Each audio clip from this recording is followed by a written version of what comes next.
Welcome, my friends, to Scott Marlowe's Creature Zone. My special guests and I will take a look at things that go bump in the night from a scientific perspective.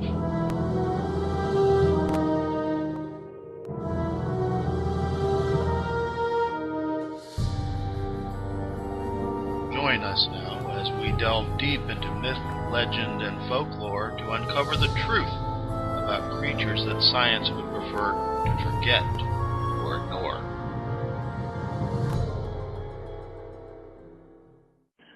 Good evening, everyone. This is Scott Marlowe, your host for Creature Zone, and I have with me tonight two of the leading females in cryptozoology, particularly the Bigfoot research, Suzy Matiash and Arla Collette Williams. Welcome, ladies. Hey. Welcome.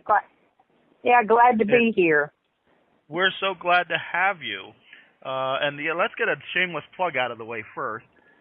Suzy and Arla, are very active with a Facebook group that has, about 5,000 members now, doesn't it? No, close to 10,800 last I checked. Oh my God, you've really gone up since the last time I looked. But so it's very popular. It's the Bigfoot community, which you can find on Facebook, affectionately known as BC. So if you've got anything that you want to know about Bigfoot, or have any comments about Bigfoot, as long as you follow the group rules, which are posted at the very beginning when you join. Your views and opinions are quite welcome. So we're just going to open it up and make it a crypto round table here from the ladies' perspective tonight. So, you guys got anything in particular you want to talk about? Pet peeves, news, views, and that kind of thing. You're coming in a little muted right now. Okay, I'll do the best I can. I got my headset on and the microphone as close as I can, but we may have problems periodically since we're working with Skype. We may have bandwidth issues, being that it's 5 o'clock and everybody's turning their computers on. So we'll just do the best we can. Good. Can you hear me now? Yes, much better. Okay, so if you've got any news, views, or other things you'd like to talk about tonight, let's get it started. Well, what questions do you have? What questions do I have? What's it like being a female researcher in a field that is unfortunately extremely dominated by males? Many of them a little on the weird side. Arla, you might be a better one for that question. Well, only because I've probably been in it longer than you have, Suzy. Actually, I don't consider myself a researcher. I do consider myself someone who documents, so you can get into, the semantics of that. Well, I don't actively go out and research, in other words. I research, I guess, if you would even want to say that I research, kind of accidentally, I guess. I do document things that happen, audio, I do record, I take photos and that types of things, and do videos of different things I find that people say, the Bigfoot do. It's been interesting for me because I do camp a lot. I do travel a lot. I'll be in British Columbia here in a couple of weeks, and then that next week I will be in Georgia at a gathering. So I get to go out, and yes, most of the time, the majority of the people are males. It is interesting, though, for me, more females seem to be coming into this every day. And what's interesting is to see the difference of a female in the woods and a male in the woods. One of the things that I've noticed in my being out is that males men posture when they get into a situation that they're not quite sure about. And women don't do that. You can get into all the ideas of why. One of the things I think the reason is because men are not used to being in a place where they feel like they're not in control of the situation. And so then they begin to posture when something happens. Women are used to being vulnerable, so I think it's maybe a little more acceptable for them to be in the woods and not feel so much like they have to posture to make sure nothing, wrong happens. So, and of course, those are just my thoughts of, what I see in the woods. Well, you were so tactful about the way you put that. I ought to recommend you to Barack Obama to handle ISIS. Well, I wouldn't have been quite so forgiving. It's interesting. I have the funniest story about this very good friend of mine who we were on tribal land, and I had gone out with a couple of them, and we were in this one area, and it was dark, and of course we forgot to bring a flashlight, so we had no light. But as the Bigfoot came up closer, this male friend of mine was standing up against a tree, and you could see him literally stretching up. Now, this guy's almost 6'7" already. And yet he was trying to get taller, his spine lengthened, he began to stick his head up and look around. And the other person that was with us was another female. She was sitting down. How lion pride is that? The male does all the posturing. The female goes in for the kill. Yeah. And then the male shows up and goes, "Oh, nice kill. I'll take my lion's share." Yes. Oh, gosh. Which was so funny. I said to him, how's that going to work for you? You're probably going to have an 8-foot guy walk up. Do you think you're going to be able to trump that and get as big and puffed out as he is? And he kind of looked at me and he was like, well, no. Well, the good news is, even at 6 foot, if you run into an 8-foot Bigfoot, you're not going to stare him in the eyes. No. It's not going to happen. Oh, that's funny. Oh, good Lord. Well, maybe we should share anecdotes. That'll at least leave the audience laughing tonight.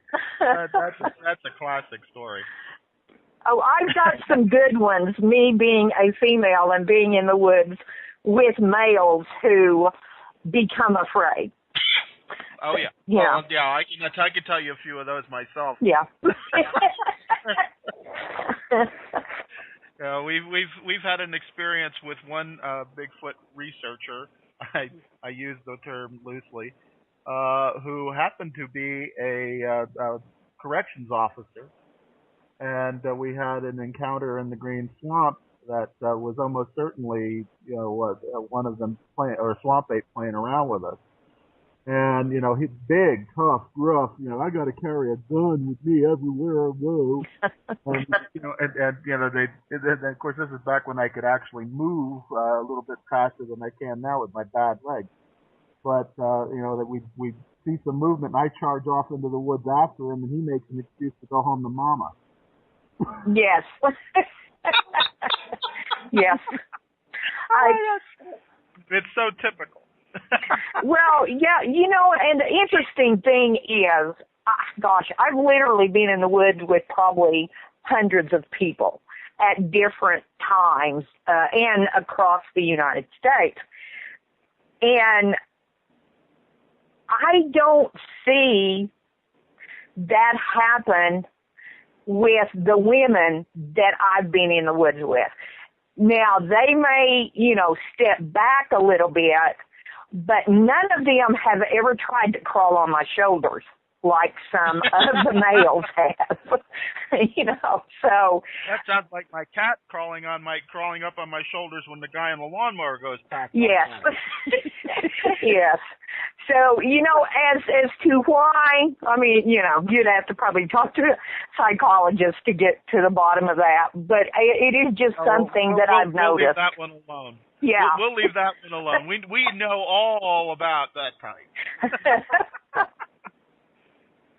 Oh, good gosh. That's funny. You realize I'm going to make all kinds of enemies here. Well, I had one friend, a male friend, tell me that I was a pretty intimidating woman, and I've never figured out what he meant by that. I was afraid to ask him. So I just, I know I go into the woods with a certain mindset, and I've never was taught to fear them. And so I don't carry, that fear of the unknown with them, because of knowing about them at such an early age in life, and then my grandmother talking to me about them. So I don't have that. So I try really hard to understand people who did not have that benefit. Well, we know all about why the guys are like that. I mean, after all, when you're standing in line at the grocery store and you see emblazoned across the Enquirer, "I was made Bigfoot's love slave." Oh. Well, we see that often on our group. Yes. And it's I say this all the time, and it's I'm no spring chicken. I am not a ready for the pot hen, however, but I have been in the woods all my life since a little girl. Good grief, if anyone was going to get carried off, it would have been me.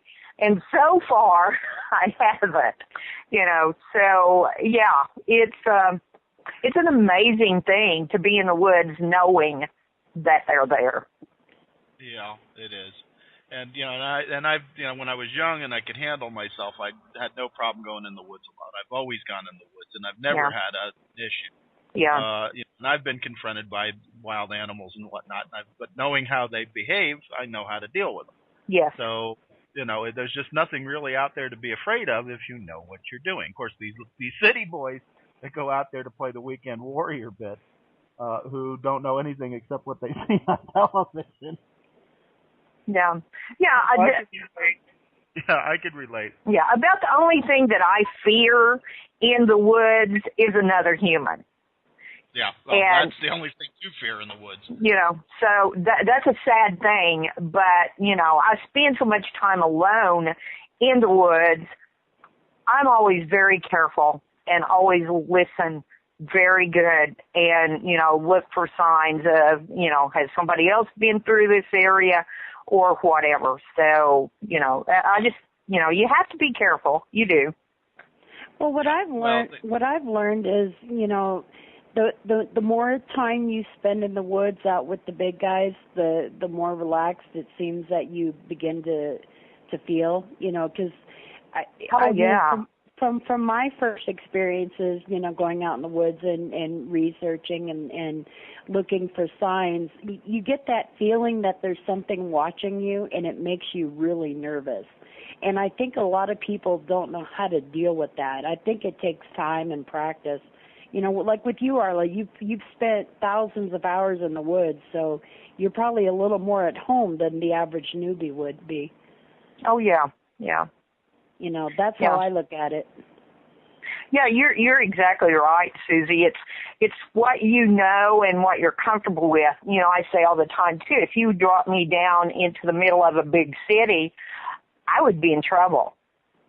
I would be more concerned about what was going to happen than I am when I've been in the Mount Hood National Forest by myself.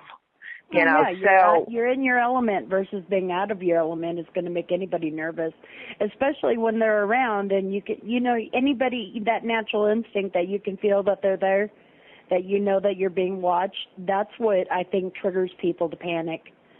What beside the infrasound, if we want to go there. Yeah. Well, of course, you're aware that that could be just paranoia, but there's also a good explanation for that. Humans have senses that we've long since stopped using in the woods and elsewhere, most notably our pheromone sense. And if our cardinal senses, sight, vision, hearing, yada yada, don't kick in and tell us something's there, but our pheromone sense that still exists in the hypothalamus says there's something here. The dichotomy between those two, one saying something's there, one saying isn't, can make you feel apprehensive too. And so there may be a legitimate Bigfoot near you.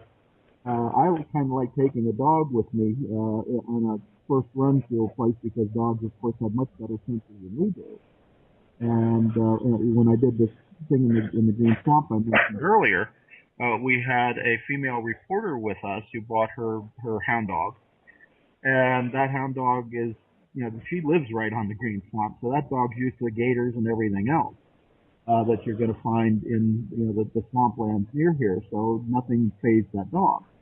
But we were in the meal tent having dinner that night, and all of a sudden the dog started shaking and quivering and carrying on something phenomenal to the point that she finally had to take it off property because it was so scared.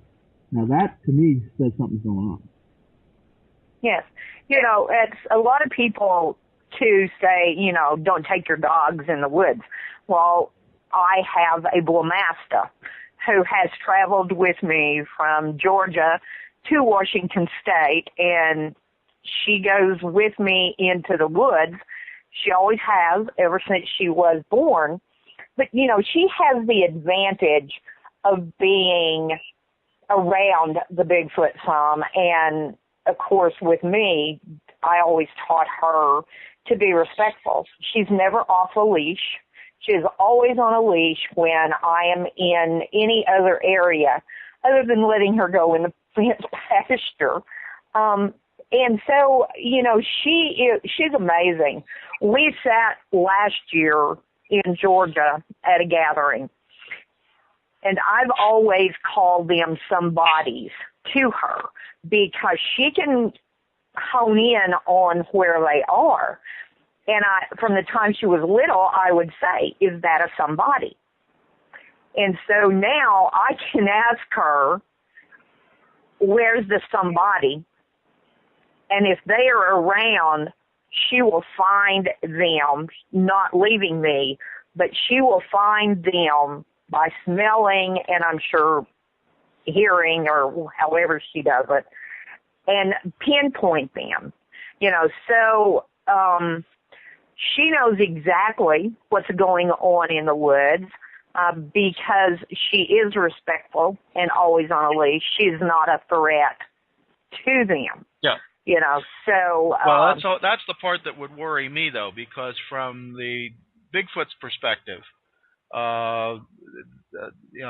they're not used to domesticated animals, presumably. Yeah. So, a dog, regardless of its size, obviously would not necessarily be a threat like Harry and the Hendersons and the little pups they got there. Right. But from the Bigfoot's perspective, a dog is a wolf. Well, or coyote. True. Or something it would be familiar with.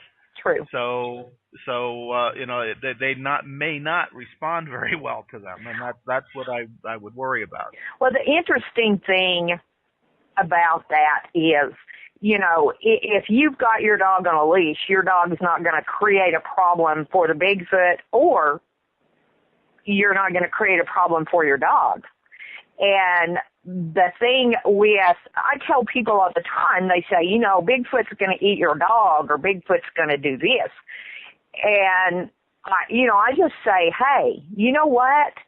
If I'm trying to remain hidden and your dog rats me out, What am I going to do? If I feel threatened myself by a dog, or if my children feel threatened by a dog, what am I going to do? I'm going to take care of the situation. And for me, that's pretty much what they do. They take care of the situation.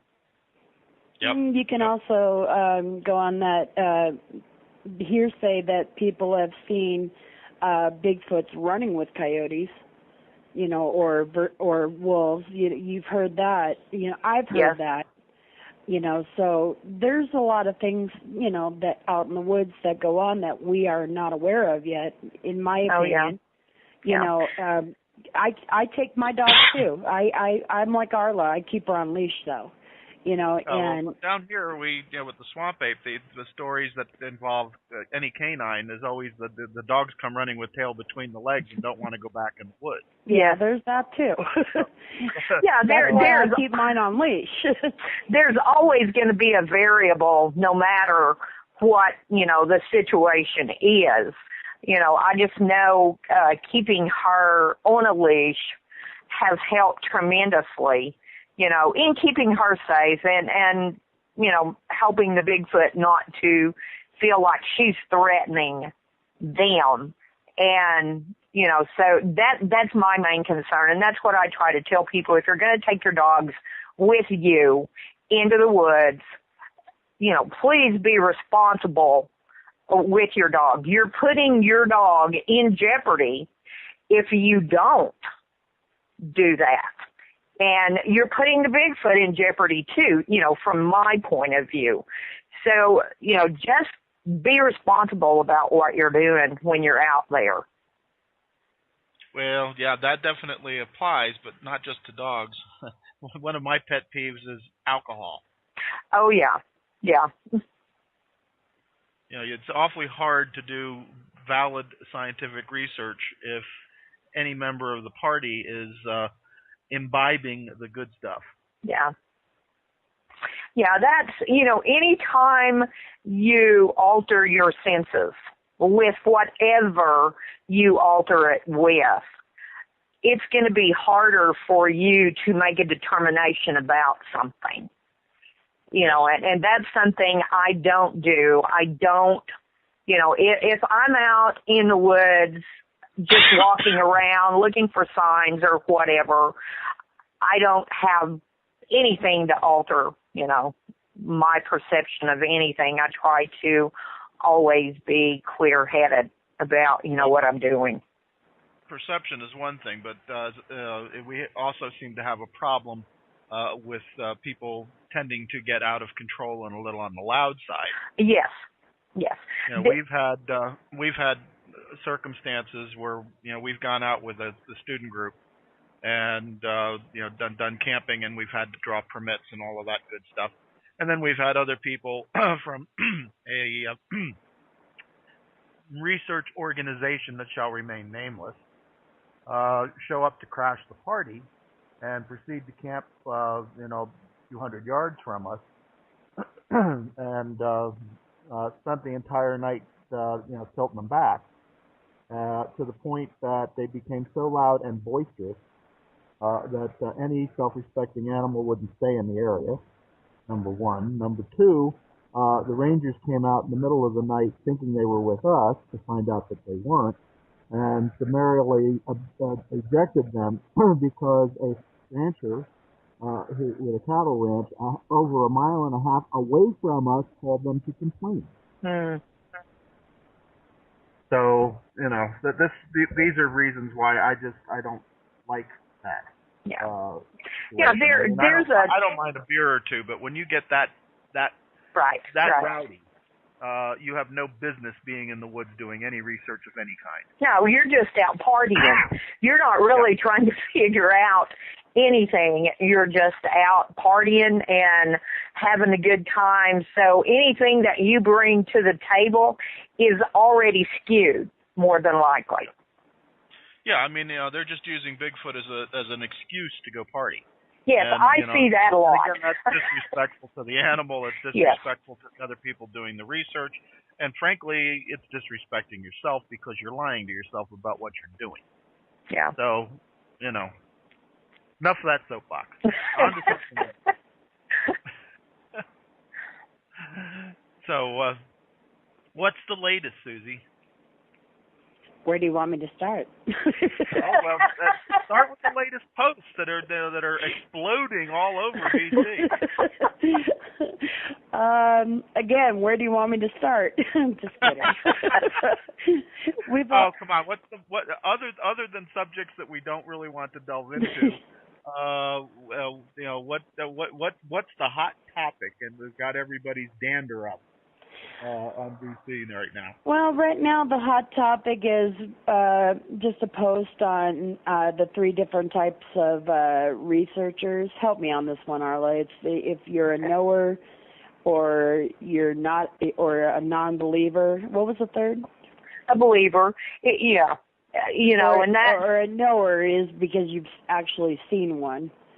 So that seems to be raising quite the hairs on some people. But yeah. with any subject, there's always going to be someone who does not agree with you. And basically that's all it is some people do like to join Bigfoot groups who are not believers,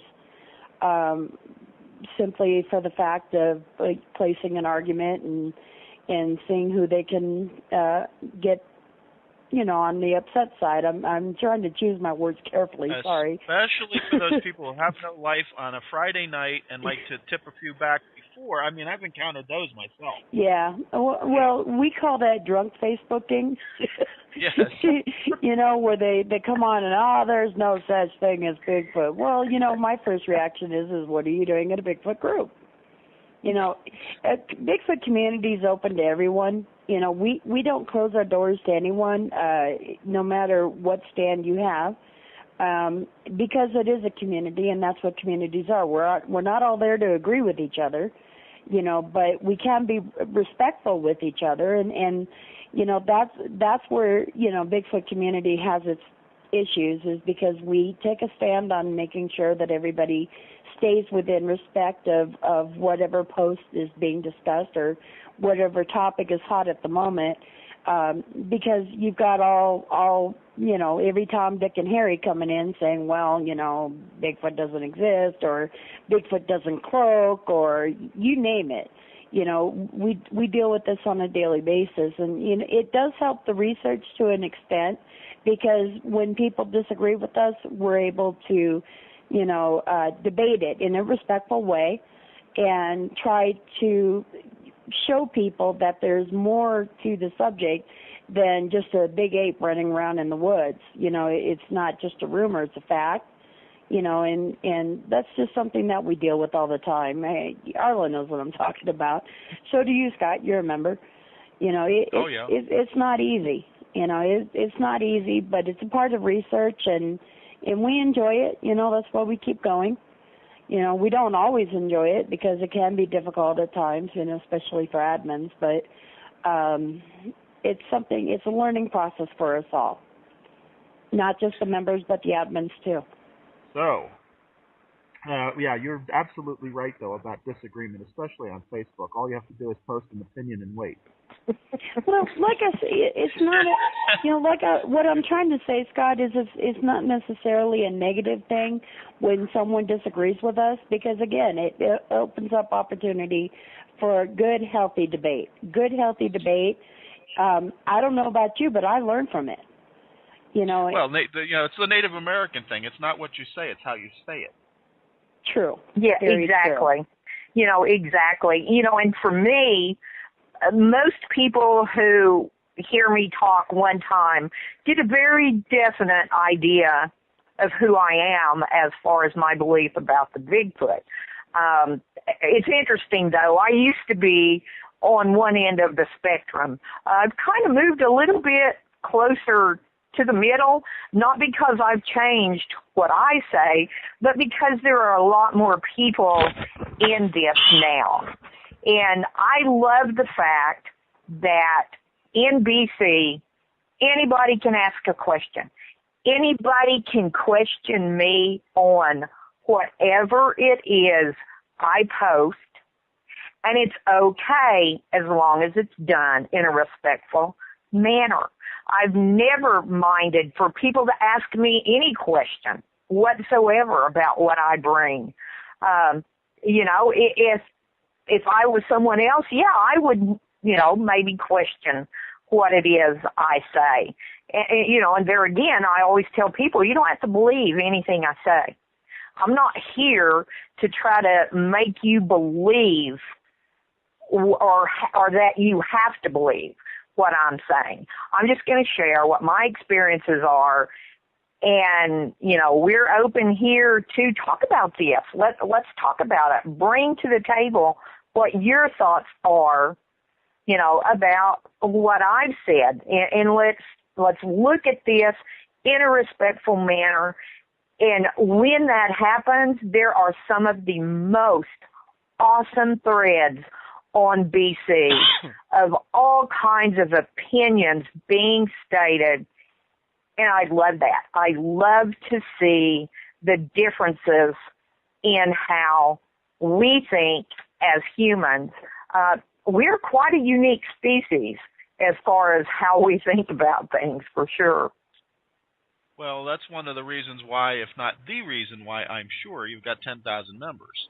I've been associated with other blog sites other than yours on Facebook, and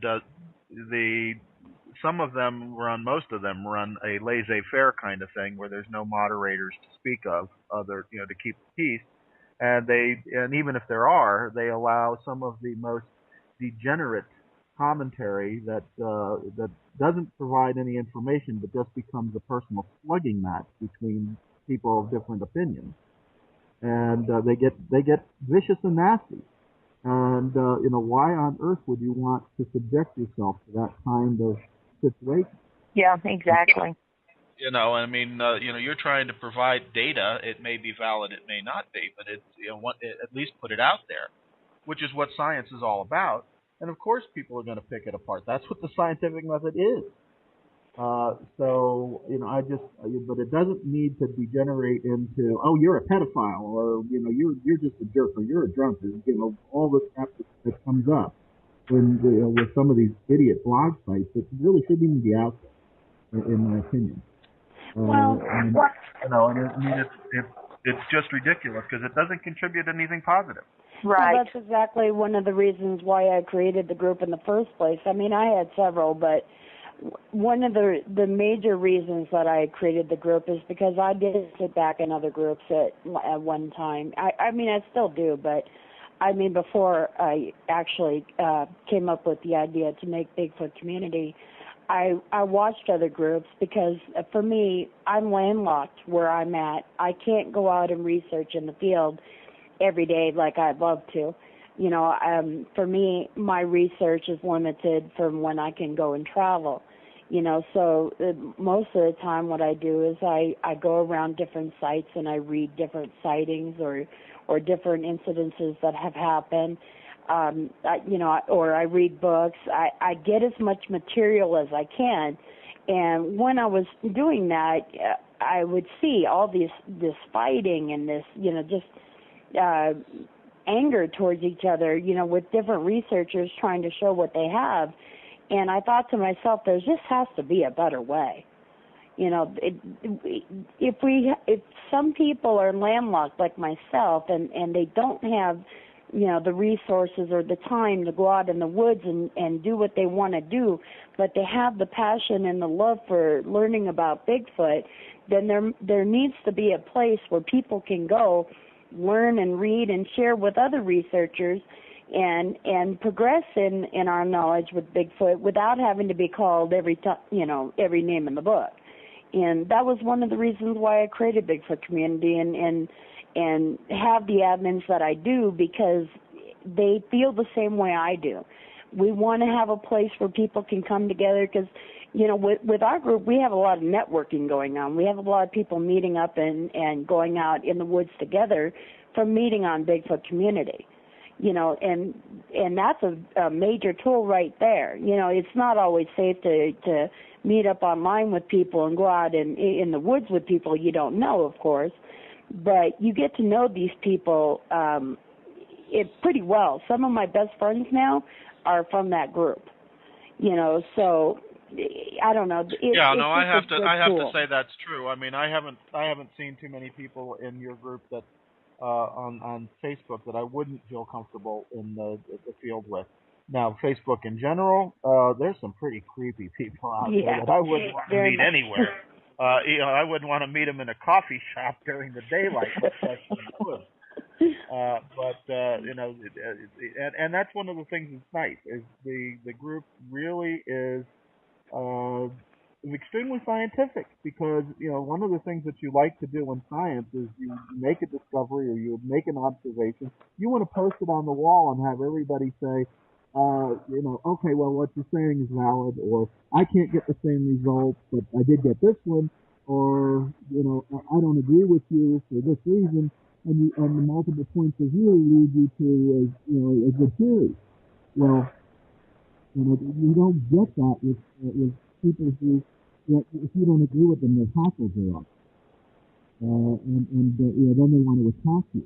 You just don't get good science.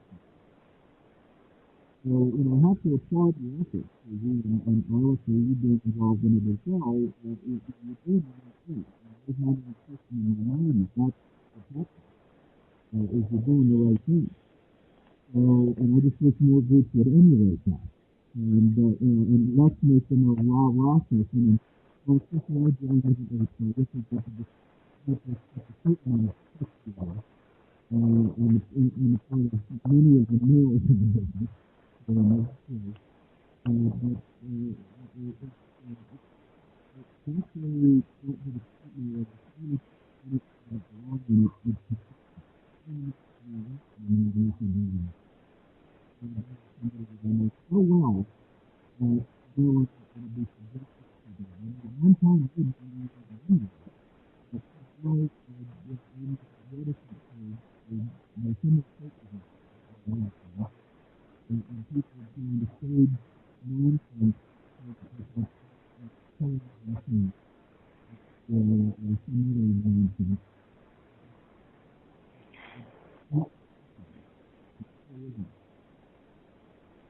Scott, I don't know if you're still there, but I cannot hear anything you're saying. Oh, dear. Arla, did you hear him? Can you answer? I heard part of it, yes. He was expounding on, scientific talks and things in BC, so. And that's a good point because out of the 10,000 plus members that are on BC, there are some very scientific-minded people. And BC depends on those people to keep that side of this topic going. Some of us are not so much into the scientific side. So they bring to BC something for us, who are not so much into that scientific side. And that's an important thing. If we don't look at every side of this, every side, if we, just say, well, no, that can't happen, that can't be, then we've shut down even what the possibilities are for science to prove.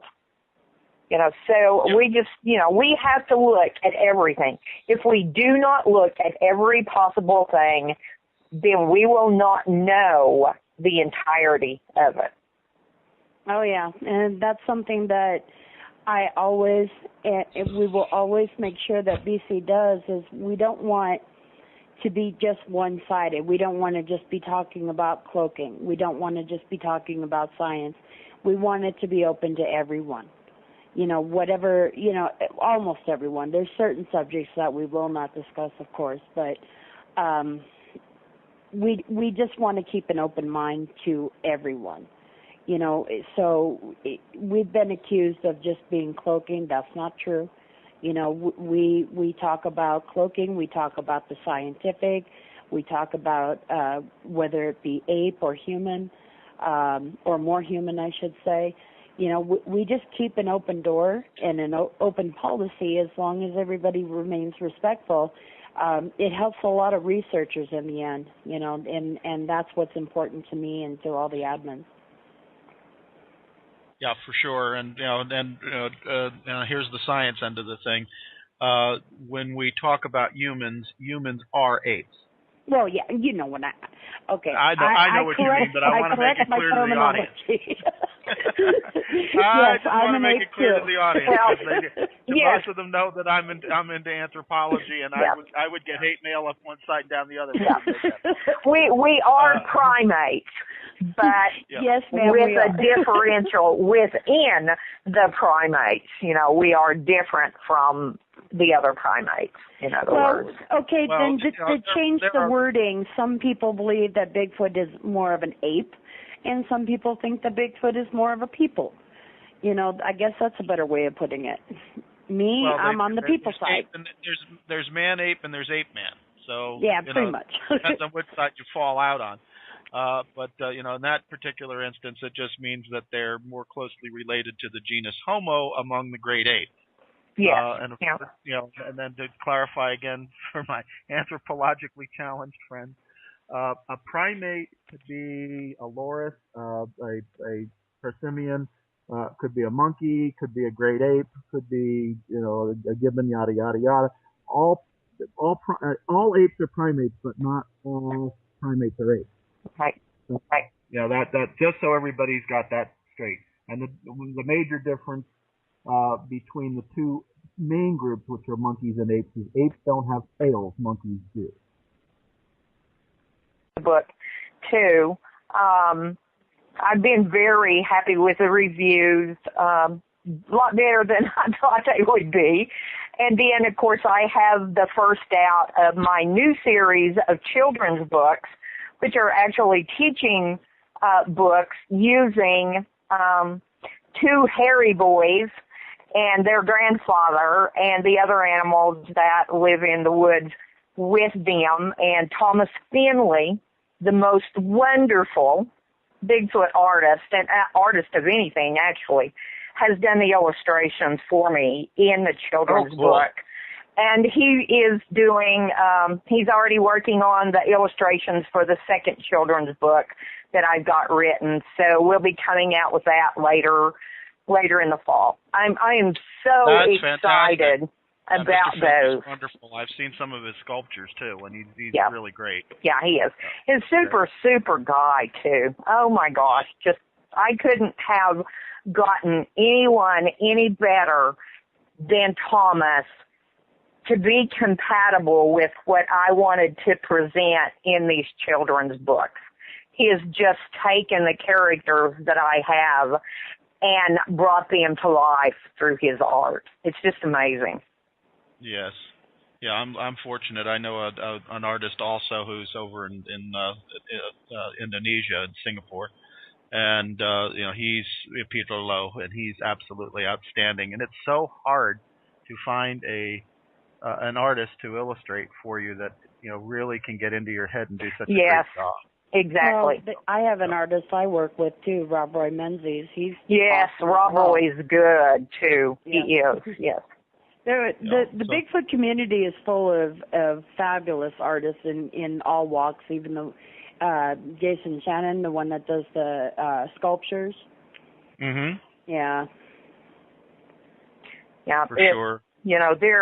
It's just been this explosion in the Bigfoot world of artists. When I first came into this Bigfoot world of research several years ago, there were very few artists doing much. And now there's just been this huge explosion of them who do just amazing work. It's just a really cool thing. The only problem that we've got now in the community is Hollywood has decided that Bigfoot is not exciting anymore. Yes. Which is really a waste, because just when we start getting some good people in the field and some decent stuff to talk about, the bean counters have taken over and decided it's too expensive to send teams all over the country investigating Bigfoot. Yeah. That's okay. Letters from the Big Guy, that was one of my favorite movies, and that was a smaller budget movie, wasn't it? Yeah. Well, actually, the two that I like the most is Little Bigfoot and Harry and the Hendersons. Yes. Oh, Harry and the Hendersons, hands down. Yeah. That's a classic, and there is so much truth in Harry and the Hendersons. Whoever did that either talked to some people who were in the know about some of the things that happened, or they knew themselves, because, I think the last 3 minutes of the movie, there is this thing where they're literally there in front of you, motionless, so motionless, which is what they are masters at.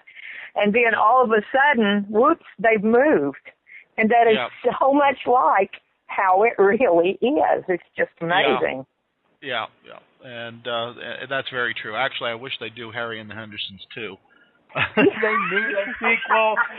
Me too. Bean counters of Hollywood everywhere. Listen. Yeah. I know you only want to do what's already been done, so there's one for you. Let's stop with the Marvel comics, please. Yeah. Yeah, well, maybe he's got a family now. That's what we need to go back and see. Yes, there you go. Work with his kids. Let's have his kids and, go to something like that. That would be cool. Not to mention John Lithgow's kids have grown up now. Yeah. Yes.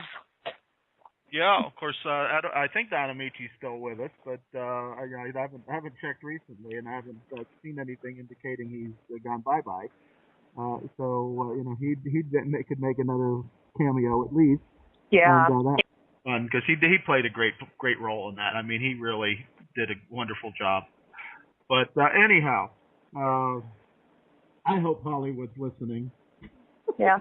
Well, actually, Scott, you could play his role, maybe. Oh, yeah. They could take you to Hollywood and get you to play Don Amici's role in the new Harry and the Hendersons. I just really wants to see my face plastered across a television screen. Me either. Actually, you look pretty good on camera. Well, thank you very much, except that at this point in my life, I probably would need a widescreen. Well, I hear they have those. It's a common household item now, Scott. As long as they don't do it in Disney's 360.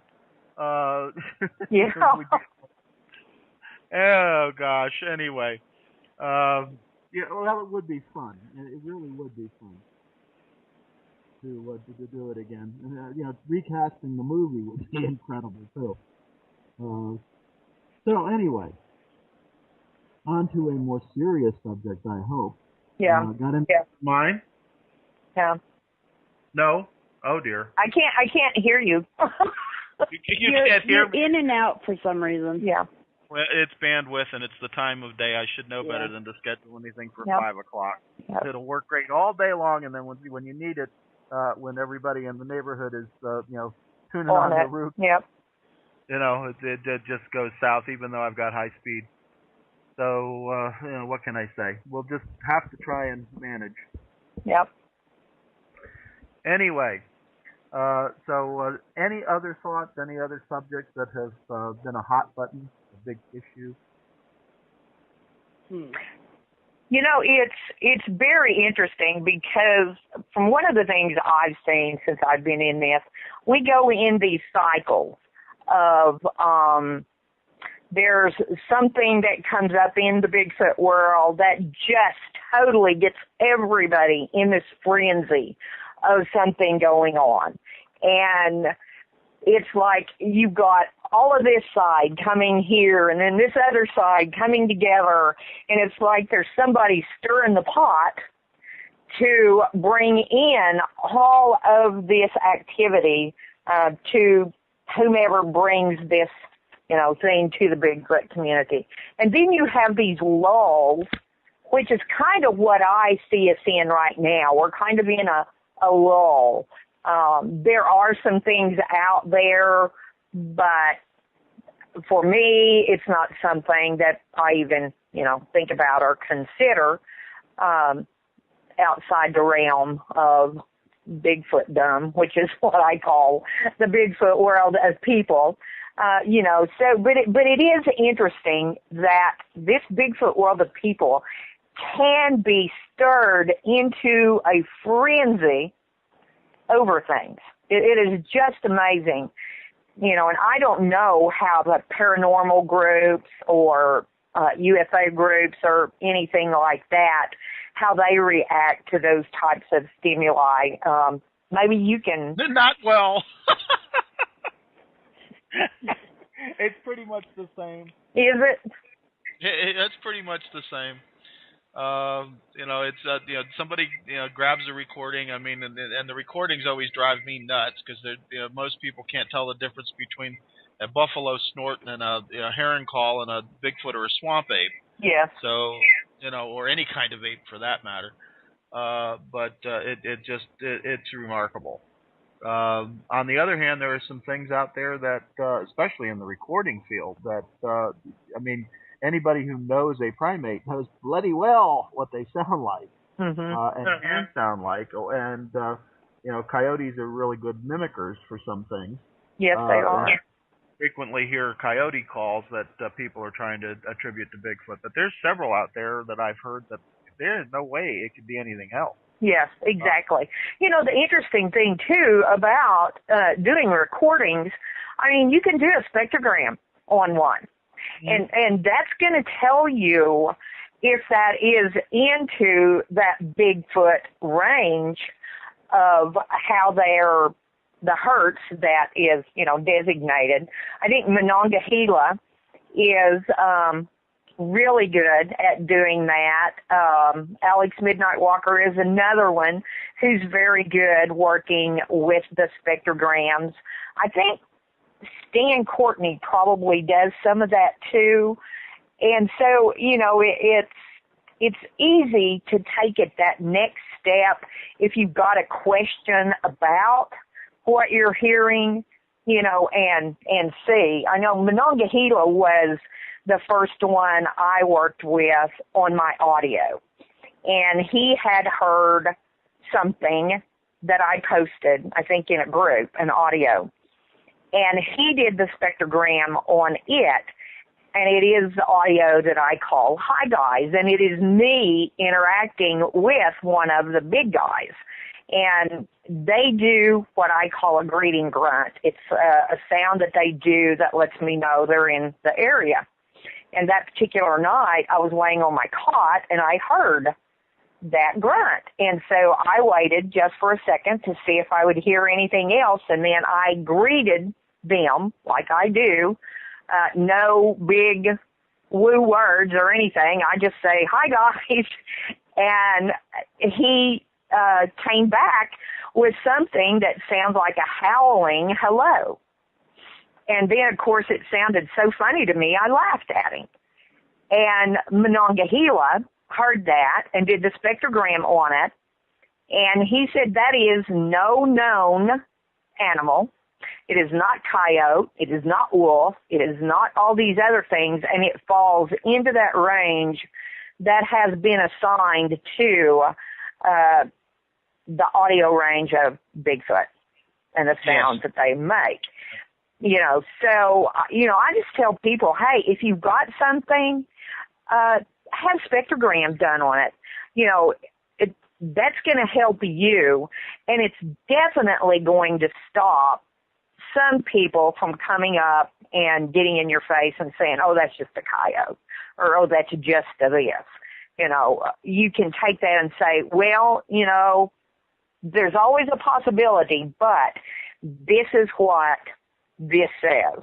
This is. It is in this range, and it is not in the range of any of those other things. So, that's an interesting thing that people can do, too.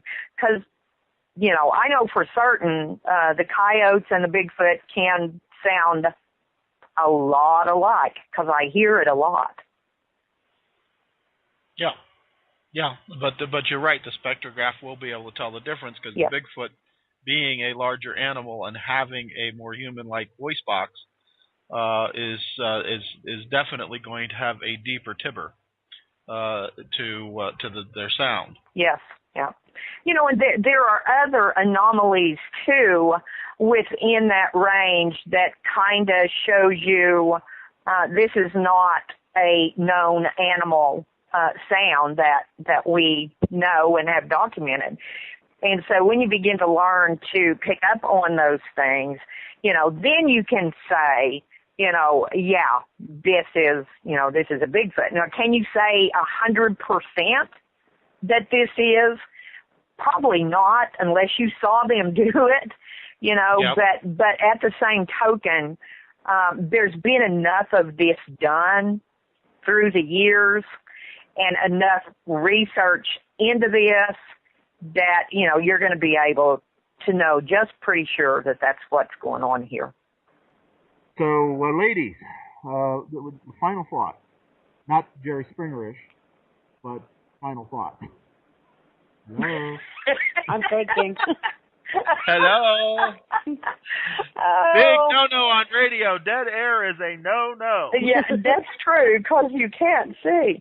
You know, yep. One of the things, you know, and I always come back to this, is we're only going to learn as much about the Bigfoot as respectful as we can be. If you're trying to learn about anything, go at it with a different perspective. If you've not been going out into the woods and being respectful in the woods and not pushing yourself and, you know, allowing whatever you get, you know, to come to you, then change it. Change and see if you don't go out there and call blast, if you might get a better response or better interaction. If something's not working, don't do it for 15 years and ask yourself, well, why in the world are we not learning anything? Change how you do things. And I can almost guarantee people, if you will change how you approach this learning about the Bigfoot and do it in a respectful way, you're going to have a lot more happen than doing it any other way. Absolutely. And you don't necessarily have to go out into the woods to do Bigfoot research. Oh, no, not at all. That was going to be my final thought on it. You know, yeah, go ahead. It goes along with what Arla's saying. You know, on the other flip side, when you can't go out into the woods and see what works and what doesn't work, keep an open mind and do your homework. Read as much as you can on these, you know, like your book, Scott. You know, there's many people out there, very good researchers that have written books on what they've learned. Read those books if you can't go out into the woods. You know, just always keep an open mind, because not everything that you think is a certain way is always a certain way. You have to keep your mind open to what if this is, you know, if this person over here is saying that possibly a Bigfoot can camouflage themselves, if you want to call it camouflage, or cloaking, or whatever however you want to look at it, try to keep an open mind, because where Bigfoot is concerned, there are no real experts. There aren't. No, you know, there are none. And that's the only way we're ever going to get close to understanding these beautiful creatures, is if we keep an open mind, and eventually maybe we will get a little piece of the puzzle put together. But I don't think that we're going to get the whole puzzle in this lifetime, because these creatures have been living alongside of us for thousands, if not millions of years. Nobody really knows, you know. So that's why, in my opinion, the best way to research, no matter it being on internet or out in the field, as long as you keep an open mind and be respectful to others, then you're going to get somewhere. And that's all I have to say on the subject. That's how I feel. Well, that's a good final thought. And I want to thank you, ladies, for being on with me tonight. And it's been a fascinating discussion. As I said, I think we need to do this again.